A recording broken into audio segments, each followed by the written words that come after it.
Okay, good evening आप सभी को। देखिए आज हम लोग ऑब्जेक्टिव क्वेश्चन आंसर सीरीज में आगे बढ़ेंगे और देखेंगे 5वां नंबर चैप्टर पोएट्री सेक्शन का, जिसका नाम है एन एपिताफ, जिसको कि लिखा है वॉल्टर डी ला मेयर ने। ओके, ये इनके राइटर है Walter de la Mare. An epitaph जो चैप्टर है आपका, उसके राइटर है यानी कि एक समाधि लेख। ओके, एक समाधि लेख।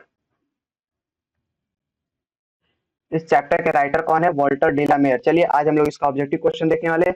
देखिए दोस्तों, वीडियो में आगे बढ़ने से पहले मैं आपको बता दूं कि अगर आपने प्रोज सेक्शन का ऑब्जेक्टिव क्वेश्चन नहीं देखा है तो देखिए इस चैनल पे प्रोज सेक्शन का सारा ऑब्जेक्टिव क्वेश्चन कराया जा चुका है। आप जाकर एक प्लेलिस्ट है, आपको वहां पे दिख जाएगी सारी चीजें।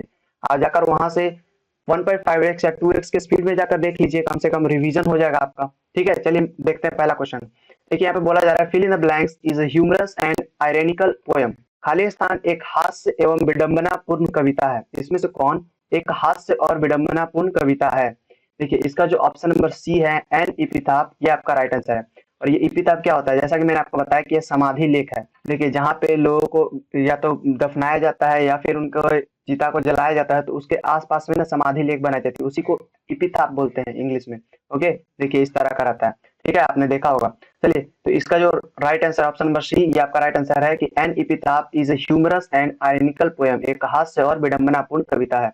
ओके, दूसरा number question, who has written several poems for children. बच्चों के लिए कई कविताएं किसने लिखी?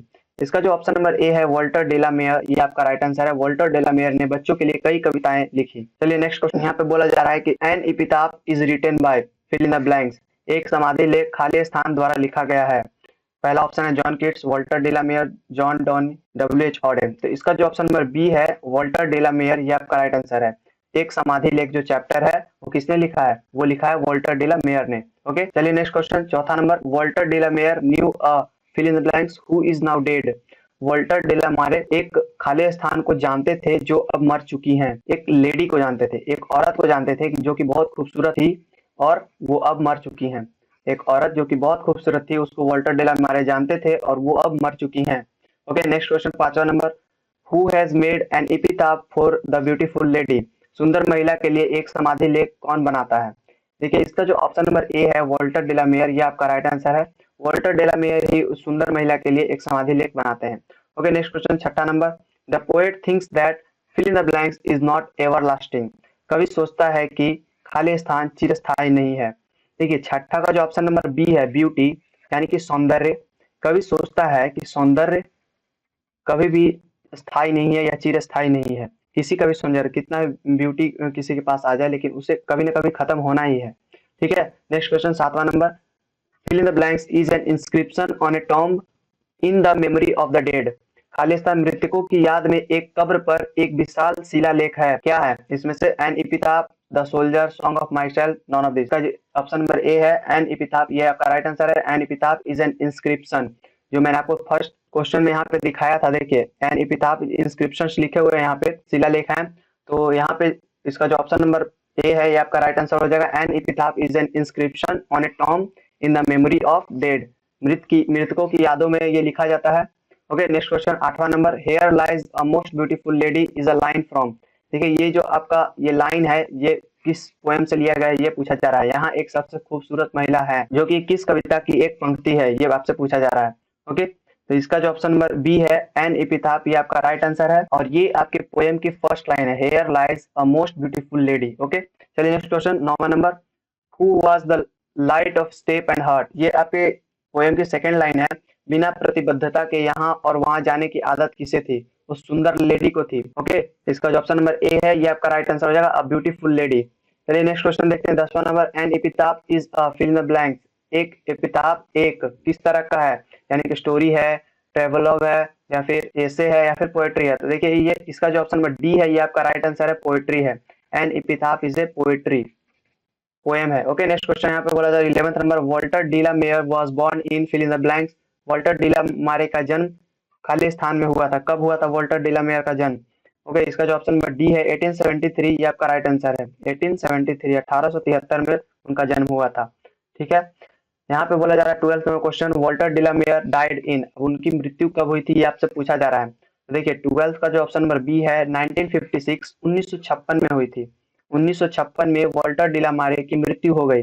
Okay, next question, 13 number, queen Elizabeth second honoured him with the order of merit in. देखिए क्वीन एलिजाबेथ यानी कि महारानी एलिजाबेथ द्वितीय ने उन्हें ऑर्डर ऑफ मेरिट से सम्मानित किया। पूछा जा रहा है कि कब सम्मानित किया। तो देखिए 13 का जो ऑप्शन नंबर सी है 1953 ये आपका राइट आंसर 1953। अब देखिए इसमें 3 डेट बहुत महत्वपूर्ण है। पहला कि उनका जन्म कब हुआ 1873, उनकी मृत्यु कब हुई 1956, और उन्हें सम्मान कब मिला क्वीन एलिजाबेथ टू से, तो 1953। ओके 1956 में उनकी मृत्यु हो गई, यानी कि सम्मान मिलने के जस्ट 3 साल बाद उनकी मृत्यु हो गई। 1953 में उन्हें ऑर्डर ऑफ मेरिट मिला और 1956 में उनकी मृत्यु हो गई। चलिए नेक्स्ट क्वेश्चन 14 नंबर बोला जा रहा है the lady mentioned in the poem an epitaph belong to. जो लेडी, जो सुंदर लेडी पोएम में उल्लेखित है, यानी कि जो महिला उल्लेखित है इस पोएम में, वो कहाँ की थी। तो देखिए वो नॉर्थ कंट्री की थी, ईस्ट कंट्री की थी, वेस्ट कंट्री की थी या फिर साउथ कंट्री की थी। इसका जो ऑप्शन नंबर सी है ये आपका राइट आंसर है द वेस्ट कंट्री, यानी कि पश्चिमी देश की थी, पश्चिमी देश की थी। एक एपिटाफ कविता में उल्लेखित महिला पश्चिमी देश की थी। ओके इसका राइट आंसर जो ऑप्शन नंबर सी हो जाएगा। Next question 15 number the tone of the poem an epitaph means to. An epitaph कविता का सुर, जो टोन है इस कविता का, वो क्या था, हैप्पीनेस का है या फिर मेलानकोली का है या फिर रोमांटिक है या फिर नॉन ऑफ दिस। देखिए इसका जो ऑप्शन नंबर बी है मेलानकोली, ये आपका right answer option number B. देखिए इसका मतलब क्या है, एक एपिटाफ कविता का सुर उदासी का है, यहाँ पे कवि उदासी जाहिर कर रहे हैं। ओके चलिए नेक्स्ट क्वेश्चन देखते हैं 16 नंबर लास्ट क्वेश्चन है the lady who is died lies in the fill in the blanks. मरने वाली महिला खाली स्थान में पड़ी है। मरने वाली जो महिला है, वो जो ब्यूटीफुल लेडी है, वो कहाँ पे पड़ी है, गार्डन में, ग्रेव में, फील्ड में या फिर हाउस में। देखिए इसका जो ऑप्शन नंबर बी है ये आपका राइट आंसर है, ग्रेव में पड़ी है, यानी कि कब्र में पड़ी है। मरने वाली महिला कब्र में पड़ी है और उसके सामने एपिटाफ बना दिया गया है जिसपे कुछ इंस्क्रिप्शन लिखे हुए हैं और उसे ही देखकर पोएट ये सारी बातों को सोच रहा है। ओके चलिए इस तरह से आपका ये जो चैप्टर है वो समाप्त होता है। अगर आपको ये वीडियो पसंद आता है तो आप इस वीडियो को लाइक कीजिए, और अगर लगता है कि शेयर करने योग्य है तो इस वीडियो को अपने दोस्तों के साथ फेसबुक या व्हाट्सएप पर शेयर कीजिए, और इस चैनल को सब्सक्राइब कर लीजिए। सब्सक्राइब करना बिल्कुल ही मुफ्त है। मिलते हैं दोस्तों अगले वीडियो में अगले चैप्टर के साथ, तब तक के लिए धन्यवाद।